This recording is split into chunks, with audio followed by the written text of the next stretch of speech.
Hi everyone, and welcome to this week's lesson. It's going to be a slight sort of recap, going back to basics a bit, as I realised it's useful to have on the YouTube channel a fairly comprehensive overview of the structure of shadows, which is something we go into a lot with my lessons. But yeah, I just wanted to kind of a really pure look at how shadows work, and also show you a good exercise for practicing kind of developing shadows as a kind of a starting point. So we're going to be working with a sphere, and we're going to be building that sphere into a three-dimensional form. So to build the sphere, we're going to start with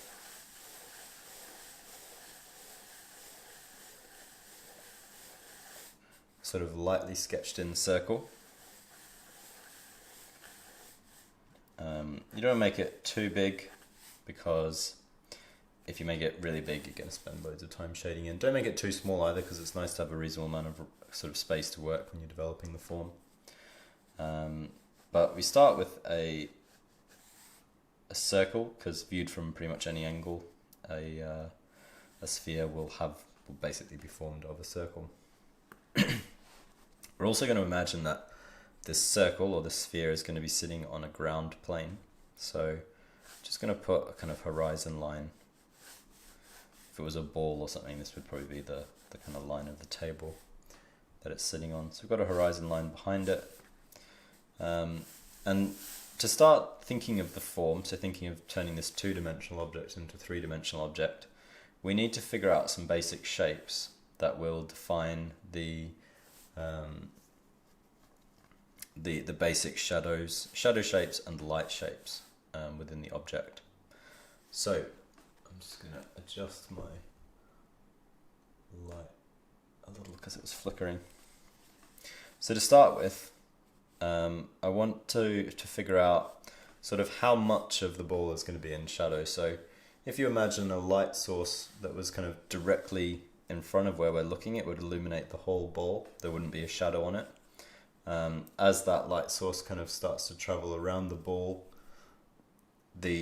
you would get kind of more and more shadow on this left-hand side as the light swung around to the right-hand side, because more of the light would be obscured by the ball turning around and away from it. You'll notice this if you get something like a basketball or a football, and you kind of look at that under light, or something like an egg, any kind of round object. You'll notice it. So the other kind of good sort of reference or way of thinking of this is if you think of the moon. The moon sort of has a crescent shape that gradually turns into more of a full moon shape, depending on how much is obscured by, depending on the direction of the light, the direction of the sun hitting that moon, so that if it's full on, it's going to be a full moon. If it's hitting the side, it becomes a crescent, and that's what we're sort of doing here as well. Got a little bit of a mark there. I'm just going to erase. As always, keep my whites nice and sort of bright. So I'm going to you sort of arbitrarily pick where you want to put your shadow. So I'm going to say that my shadow falls roughly along this sort of line. Now, getting the kind of shape of this ellipse can be a bit tricky.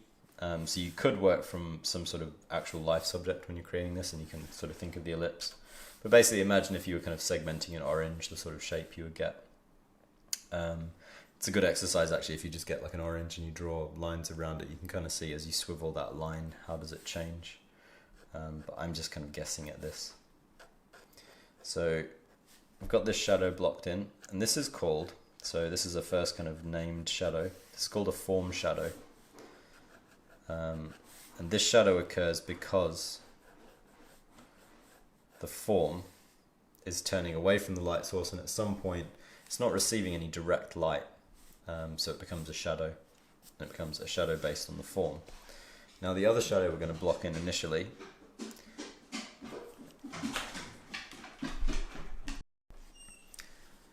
is our cast shadow. So a cast shadow is cast by one object onto another, which is why we wanted our ground plane, or to kind of think of our ground plane. Now, in this case, because the light is coming from this direction, so that's our direction of light, the light's kind of traveling down and it's being blocked from hitting the ground by the sphere. And there is a specific relationship between the shape of this cast shadow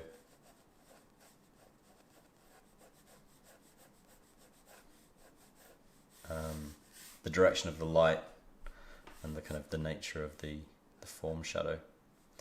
But I'm just guessing at this, so when you're working from life it's a lot more specific.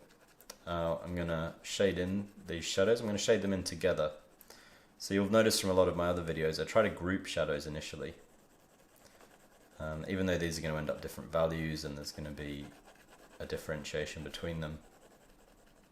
My initial block-in just looks at the light shapes and the dark shapes.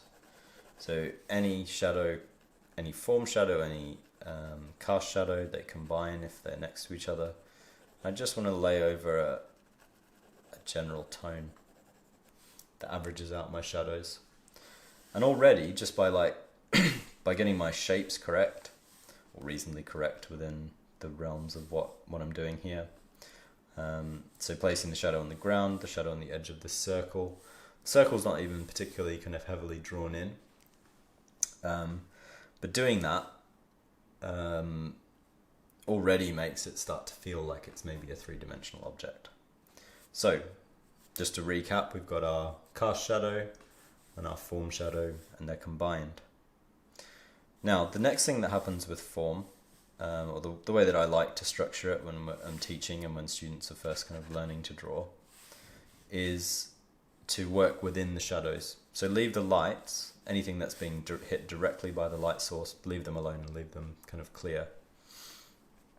Because one of the main mistakes people make when they're first starting to draw is something called over-modeling, and they add too much tone into the light parts of the drawing too quickly, and it starts to make everything look heavy.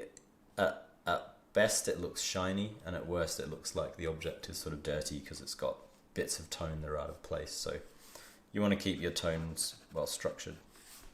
So what we want to do now is start to differentiate within this shadow. Now, the first thing we're going to think about is something called the Bedbug Line or the Terminator. So that's the line that divides the shadow from light.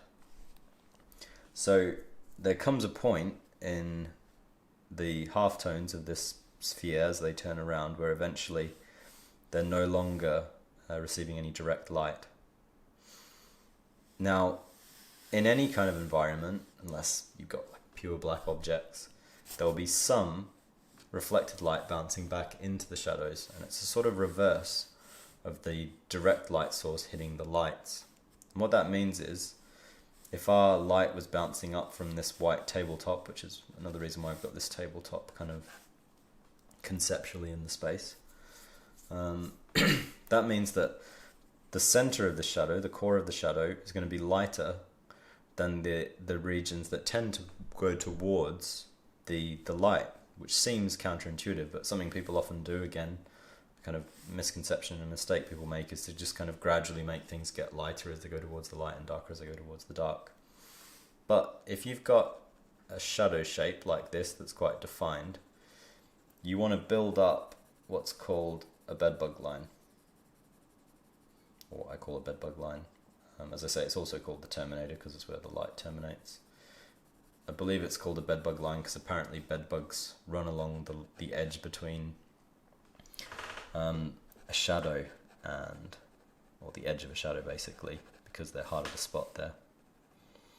So we're going to darken that, which seems counterintuitive, but it's always a very effective way to make your shadows become clear, and also start to give some volume to your shadows, because even though they're not being hit by the direct light source, as I say, they are receiving light from secondary light sources and from reflected light, which is a form of a secondary light source. So because the table's down here, we're going to make the top of this bedbug line and the top of the shadow generally a bit darker. Thinking about where all this light's bouncing around. But it's called reflected light, this, what we're thinking about here, this lighter section within the core of the shadow. Just going to make sure this bedbug line is nice and emphasized. Sometimes it's more or less apparent. It often helps to play it up even if it's not hugely apparent. If you play it up within your drawing.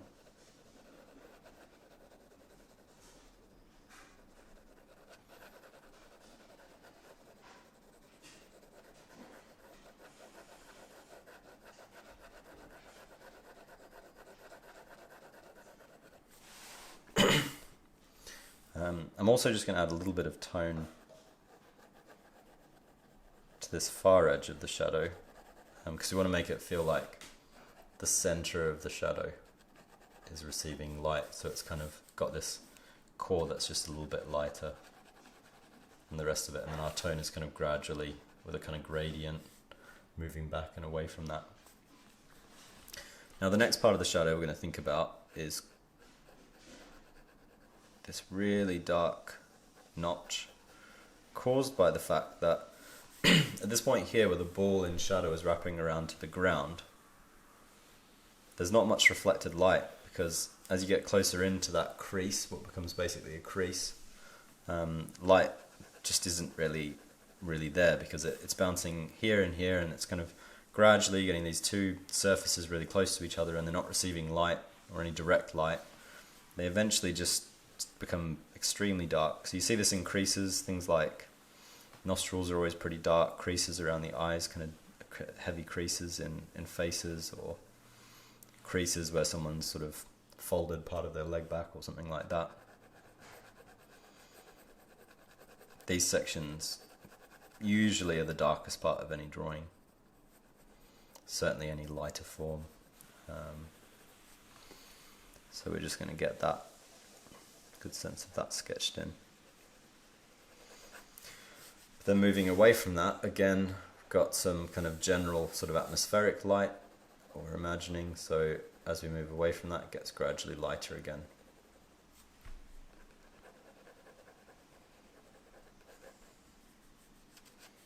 And we also want to think about the cast shadow.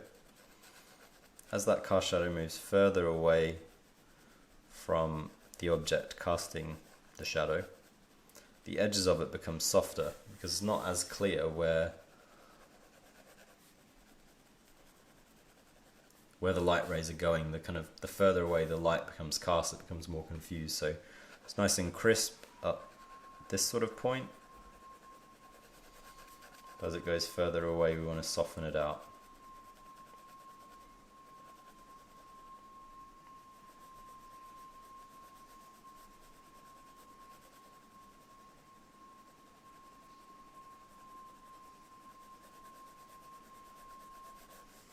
And we're very nearly finished with our shadows.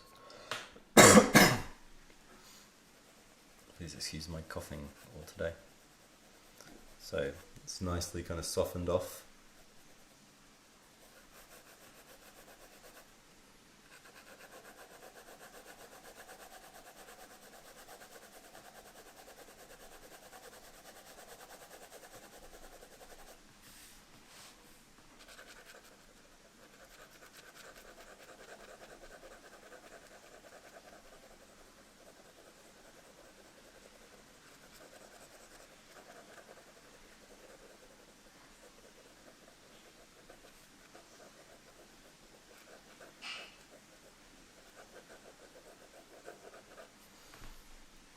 So there, we're pretty much done with our shadows.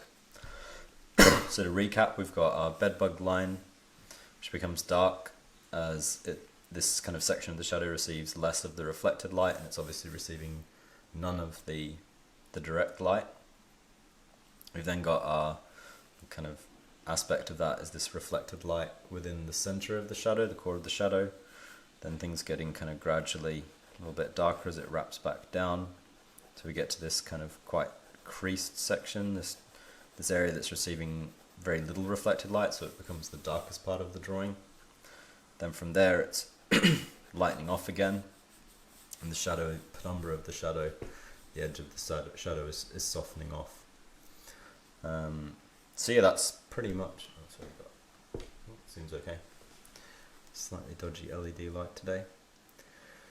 So it's pretty much blocked in the shadow now, so we can start working on the halftones. And we're going to look at how little you need to do. So once you've established an effective shadow like this, you really don't need to add a ton of halftones, because something people do is they sort of start adding far too much tone. So I always recommend working in your halftones out from the dark halftone first. So obviously the darkest halftone is going to be just about as dark as your Bedbug Line, because it's receiving almost as little light from the direct source as the Bedbug Line is. But it is receiving a little bit more, and it is a halftone, so it needs to be somewhat differentiated. Then from there, in quite a tight area, I'm just going to create a gradient, a kind of softening of that edge out into the light. But you can see just adding that, softening that edge off already pretty much gives a pretty good sense of that form.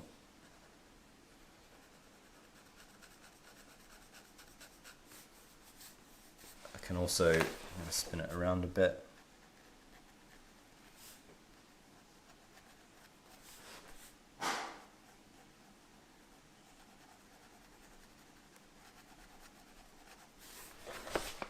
Add some tone to the back edge of the sphere as well.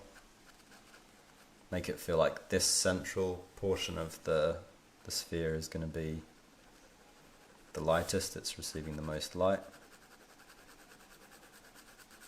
So I'm just kind of using halftones that just get gradually lighter from that edge.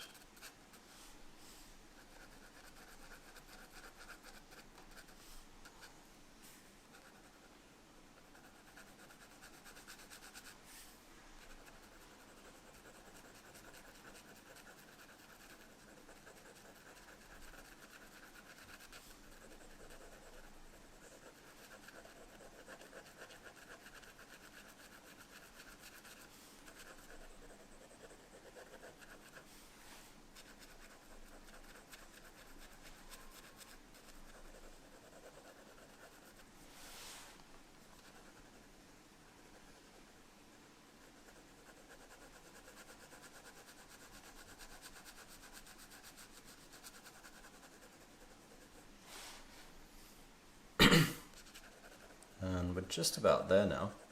So you can see I've just basically added halftones working their way from the edge, the rim of the sphere, from this Bedbug Line edge, and if I was working this, if this was like a portrait or something, obviously I'd be working on a lot of different forms like this. This is a very simple version of a form, which is why we use it as our initial exercise.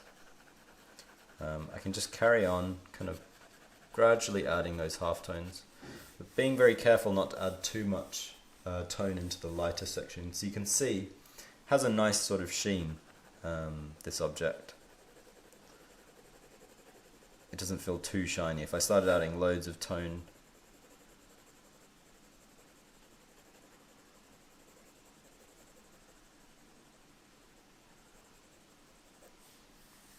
if I started adding loads of tone into the center, or kind of working it up to quite a fine point that was a highlight, it would look shinier. And there are obviously instances that call for that. So if you're painting something metallic or something glass, they're obviously going to have very strong white highlights. So you're going to have to tone all of your other, or make all your other values darker around that to give a sense of gleaming brightness. But in this instance, I'm kind of, I guess from a textural point of view, we're thinking of sort of maybe skin tone, something like that. Kind of almost matte surface, maybe a slight kind of sheen. So yeah, if you work on this sort of thing by yourself, you follow the same process. You just need a circle. You can use the same kind of shape, arc as me, or crescent, to create your shadow, your form shadow. Then put your cast shadow on the ground, just make a guess at it. You can always adjust it. Obviously I haven't really needed to erase very much, but I'm pretty used to doing this sort of stuff. You can definitely erase as you're working. One thing I'd recommend is you just sort of don't add anything in too quick a fashion. So avoid over modeling, overdoing things.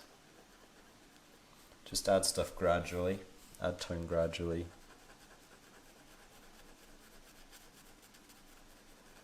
And work from dark to light is generally a good approach. Yeah, that doesn't look too bad. When you're finished, you can tidy it up slightly. So I did a pretty loose kind of sketching in of the edge of this sphere. I've now managed to make my sphere look a little bit wonky, so I might just correct that.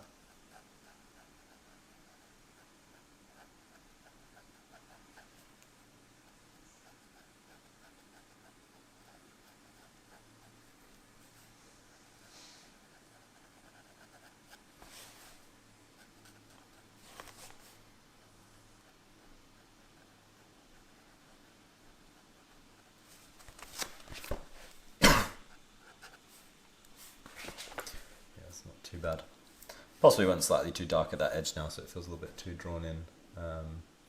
But it still works reasonably well. I would probably just need to make sure I soften off that edge moving in towards the light, just to give a sense of the form wrapping around. But you can see how form develops. And as I say, it's exactly the same kind of concepts apply when you're working with much more complex subject matter.